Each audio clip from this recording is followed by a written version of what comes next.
She told me, it's just a girl's trip. But one photo from Miami proved she lied about everything. No friends, just her work buddy at sunset, matching bracelets, one-room key. When confronted, she said relax.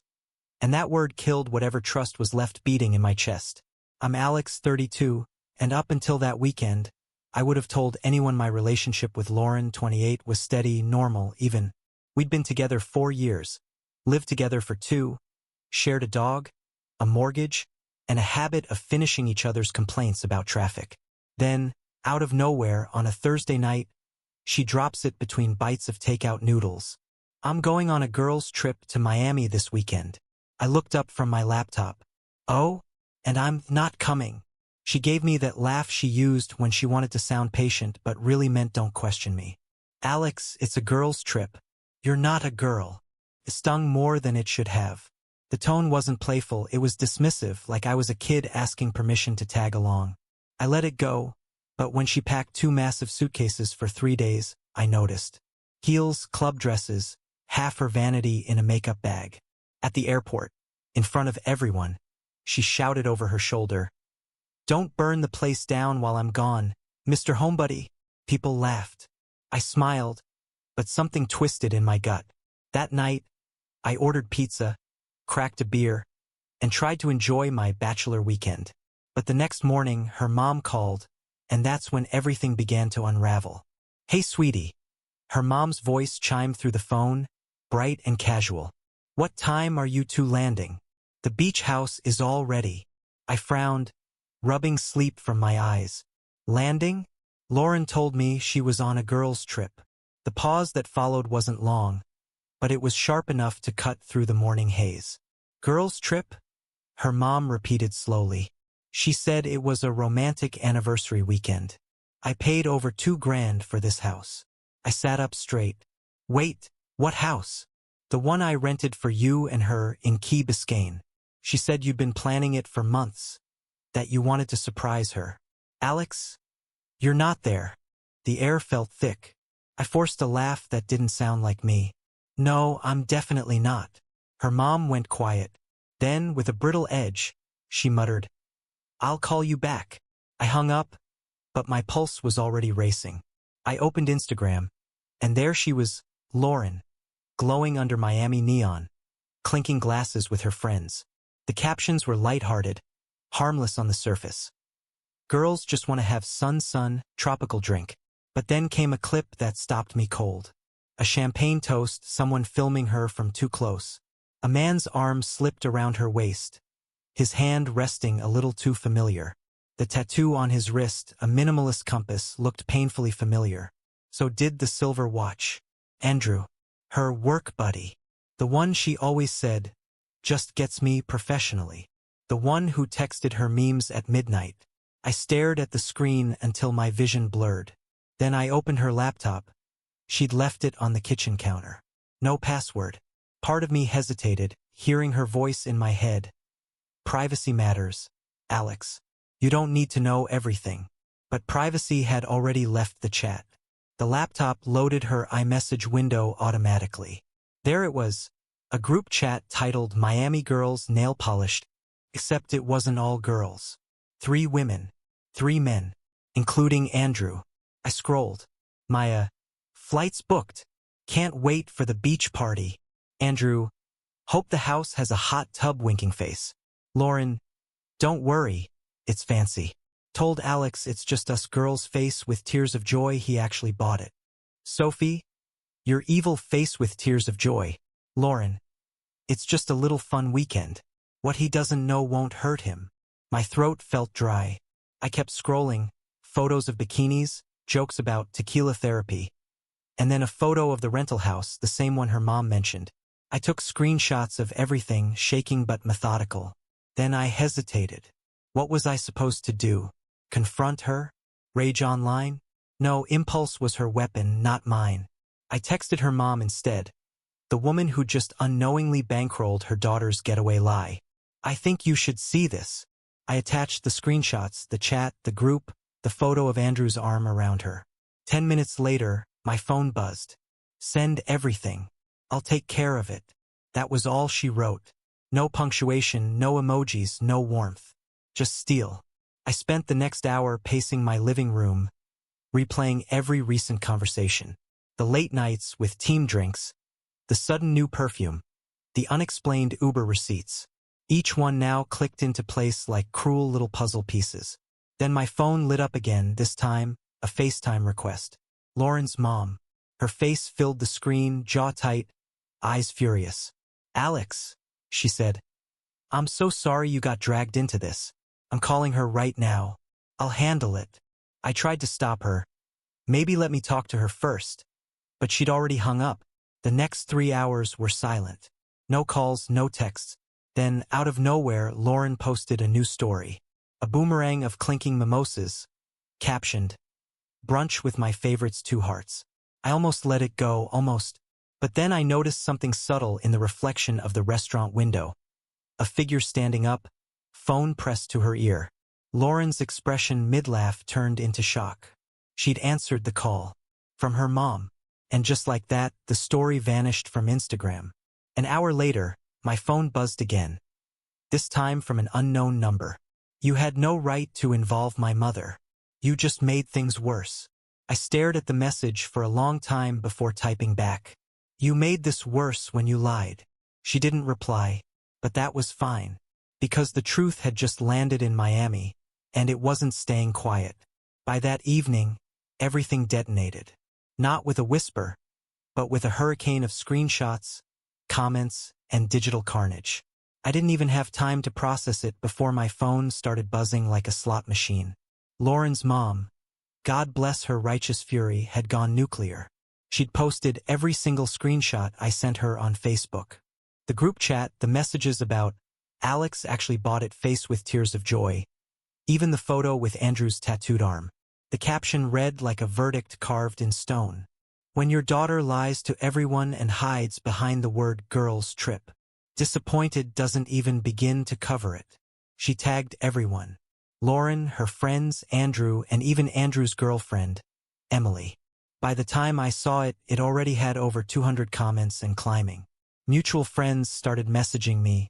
Screenshots, sympathy, shock. A few asked if it was real. One wrote, "Man, she played herself. You don't come back from that." Then the call came in. "Lauren." I answered. "You ruined my life." She screamed before I could speak. Her voice was raw, shaky. "No, Lauren," I said quietly. "You did that yourself. You had no right to share private messages. That was between me and my friends." "Where?" I asked. "In your hotel room with Andrew?" There was a long, shaky breath. Then, click. Call ended. 5 minutes later, her number was calling again. I ignored it. Then another number, Andrew's. I ignored that too. I wasn't about to get into a shouting match with a guy who thought team bonding meant sneaking around with someone else's girlfriend. I thought that would be the end of it for the night, but social media had other plans. Around 9 p.m., I got tagged in a post, this time from Andrew's girlfriend, Emily. "When your boyfriend says he's working late, but really he's in Miami with someone else's girlfriend. Here's proof." Attached were screenshots of Andrew's texts to Lauren. Andrew, "Can't wait to see you in Miami without him around, winking face." Lauren, "Finally. No guilt, no pretending. Just us." The receipts were endless. Their secret wasn't a spark anymore. It was a bonfire, and the whole internet was roasting marshmallows around it. Lauren tried to fight back. She posted on Instagram, "When someone's obsessed with control, they'll twist any story to make themselves look like the victim. I needed a break. Everyone deserves privacy. Some people can't handle an independent woman." Within minutes, the comments section turned into an execution chamber. Excelsior, "Girl, stop lying. I saw the group chat. You literally said, he actually bought it." At Tinas, "Independent? More like sneaky. Don't drag feminism into your cheating." At Emily H, "Hope Miami was worth it. My suitcase is packed too. Just not for a vacation." Every minute, another friend unfollowed her. Another ex-colleague chimed in. Someone even shared a meme. Lauren's smiling selfie overlaid with girls trip. Now playing, Rated L for lies. Cruel but painfully accurate. Meanwhile, I stayed silent. I didn't post, didn't comment. Just watched it unfold. Sometimes silence says more than any rant could. Around midnight, I got a call from a number I didn't recognize. I hesitated, then answered. Alex? It's Rick, Lauren's dad.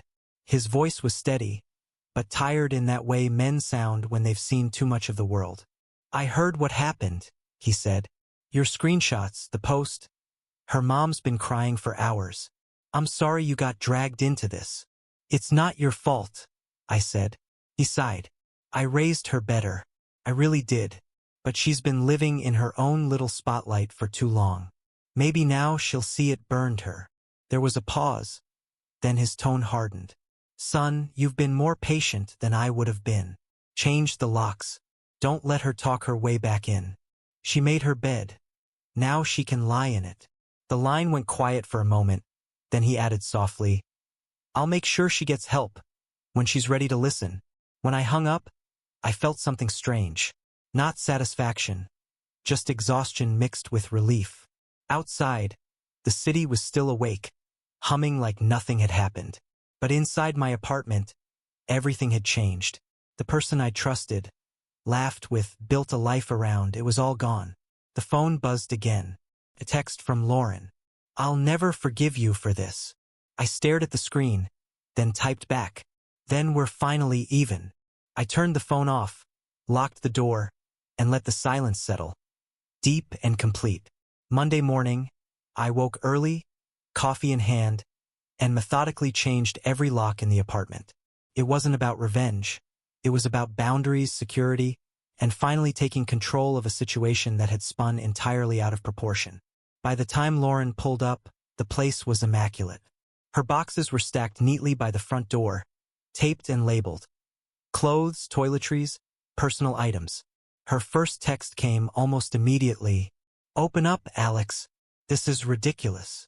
I didn't reply right away. Minutes later, another text. You don't live here anymore. I typed back calmly. Correct. Your things are outside. Take them and go. Then her panic turned into threats. I'll call the cops. And she did. Within 15 minutes, 2 uniformed officers were standing in my hallway, notebooks out. I stayed calm, handed over a copy of the lease, pointed out that my name alone was on it, and explained the situation. Ma'am, one officer said gently but firmly to Lauren. If your name isn't on the lease, you're considered a guest. You need to leave. Her face crumpled. She collapsed to the sidewalk, mascara streaked, voice trembling as she accused me of abuse, theft, and betrayal. Neighbors peeked out their doors, watching the scene escalate into a live-action spectacle they hadn't signed up for. I stayed inside, keeping a low profile, letting the officers handle it. An hour later, my phone buzzed. Her mom. She showed up here sobbing. She sighed, weary and exasperated. I told her she made herself homeless. Alex, not you. Not your fault. Lauren, of course, wasn't done. She immediately went to Instagram, posting a dramatic story. Sometimes you think you know someone after 4 years. Then they throw you out on the street with no warning. No conversation, no explanation, just cruelty. Hashtag heartbroken, hashtag abused. Comments rolled in almost instantly, as if the internet itself had been waiting. But the tide wasn't in her favor. Old friends, once loyal, began calling out the inconsistencies. At Sophie B., maybe stop lying first. Everyone saw the receipts, the posts, the chat. This isn't a surprise. At Myar, you literally told Alex it was just a girl's trip while packing for a romantic getaway with someone else. Your narrative isn't matching reality. At Emily H., hope you realize people aren't dumb. Stop gaslighting. Within minutes, she deleted the posts and switched her profile to private. The theater of social media was over for now, but the damage had been done. Her credibility had evaporated faster than her stories. I didn't celebrate. I didn't gloat. I just watched the sunlight hit the wooden floor of my apartment, the quiet after weeks of manipulation and lies. It was a stillness that felt alien, almost sacred. Her texts kept coming. A steady barrage of guilt-tripping and thinly veiled threats. but I had already disengaged. Notifications off, phone on silent, and a single mantra in my head. Boundaries are the only revenge worth having. By noon, the apartment was mine again in every sense.